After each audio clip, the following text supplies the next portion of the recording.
Journalists have been arrested, journalists have been harassed by the security forces in the country for simply doing their jobs. So this has happened before during the Mugabe era, and it has happened again during the Mnangagwa era. We're still in the same regime. It's only the change of name that we have, but we're still with the same system. We had challenges of harassment of journalists, arbitrary arrest of journalists in the Robert Mugabe administration. It has still been sustained, that culture within the Mnangagwa administration.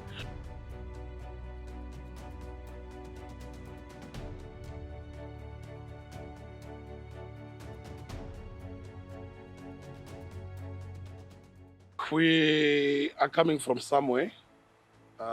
One key change I would note is the inclusion of media reform within the legislative agenda. I think when President Mnangagwa assumed power in 2017, his first legislative address in Parliament had a commitment to repeal the draconian laws, to repeal laws that were inhibiting the enjoyment of free expression during the Robert Mugabe's administration, and their commitment to open up the broadcasting space, the media space broadly, and expanding the internet, whether through expanding connectivity, bridging the urban rural divide, and so forth. But all these sort of changes that we are witnessing are not underpinned by pragmatic or by holistic structural changes, the changes that speak directly to the challenges of the Robert Mugabe administration. So, for example, we had challenges of harassment of journalists, arbitrary arrest of journalists in the Robert Mugabe administration. It has still been sustained, that culture within the Mnangagwa administration. You look at the reforms that have been implemented. Some have been progressive, incremental, but they have been clawbacks. They have been a step forward, two steps backwards. You look at the repeal of IPA itself, quite progressive. But you then look at what was at the cracks of the contestations within IPA, you still see that there is an appetite to entrench statutory, say, regulation of the media. You still see that there is an appetite to enhance surveillance, to expand surveillance of communications online. There is still an appetite to retain criminal defamation within the statutes and in dealing broadly with the media regulation, as it were. I don't think there is much change we can talk about. I myself, I studied journalism when Robert Mugabe was still president. How journalists were treated by then is still the same. Journalists were being harassed, were being arrested, and there were laws that were put in place that were controlling media freedom. And recently, we also have the new law that is also trying to contain the work of journalists. So I don't think there is much change we can talk about.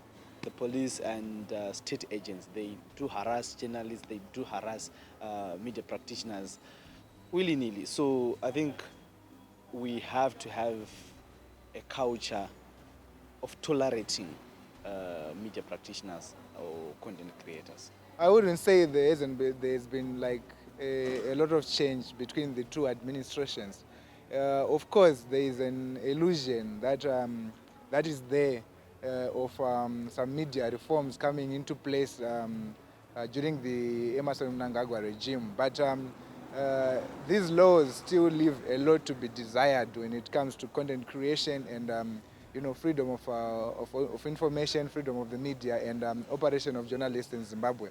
As you recall, you would know that there are a number of cases where journalists have been arrested, journalists have been harassed by the security forces in the country for simply doing their jobs. So this has happened before during the Mugabe era, and it has happened again during the Mnangagwa era. And I wouldn't say there is a lot of change between the two administrations. We appreciate that media stakeholders and other people who are interested in law were given a chance during the Mnangagwa era to advocate for better laws. Even though the work that they were doing wasn't considered that much in terms of their input, I think that is a start, to have that leeway, that to have that opportunity where people can advocate for for better laws that that govern how the media operates in Zimbabwe.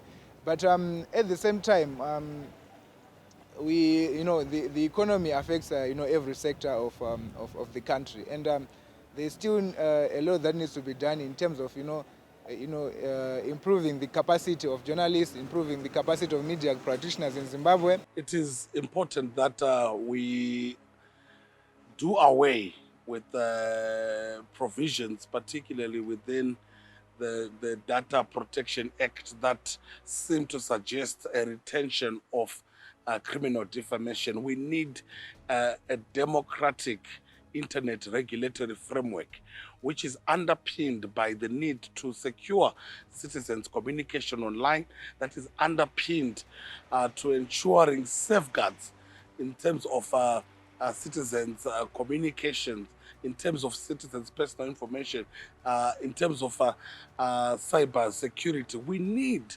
certainly to have a framework to ensure that the regulation of media is done through a self-regulatory mechanism. There is the framework to strengthen self-regulation, that media bodies, media practitioners, content creators can be bound by a code of conduct that is underpinned by a desire to ensure there is a culture of holding each other accountable, a culture that we can counter misinformation, we can counter disinformation through the provision of credible information, through the provision of quality journalism, through having an information society. We need to see the implementation of the Freedom of Information Act.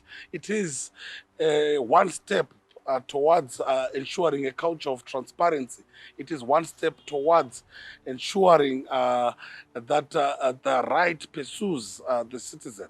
So we need to ensure that that act is implemented. We need to make sure and safeguard the integrity and independence of the licensed community radios and the opened up space within the television and broadcasting sector to ensure diversity. And its diversity should be ensured in terms of the owners. The channels of expression in Zimbabwe are currently held in a few hands, and we need to deal with that elephant in the room to ensure that information is diverse, even including in terms of language, including in terms of where it's highly concentrated, including the expansion to other previously marginalized areas, and so forth. So we need a genuine culture of diverse media products being put out there. And we also need to transform the conduct of public media. We need to ensure that we've got a public broadcaster that is home to all persons, barring their political affiliation, barring their religious affiliation, barring their region or whatever that makes us unique or that makes us diverse. But we have a broadcaster that every Zimbabwean can be proud of. We have a framework to ensure that the broadcaster does not suffer death that we've seen other public broadcasters across the region and indeed world suffer as a result of either poor quality programming, partisan programming, and so forth. But for there to be a real area of a multiplicity of views, and for there to be supported by a media that is operating in a safe environment, the question of the safety of journalists remains utmost high on the agenda. The question of safety of citizens themselves remains high on the agenda for us to be able to enjoy our democracy, for us to be able to enjoy our livelihood.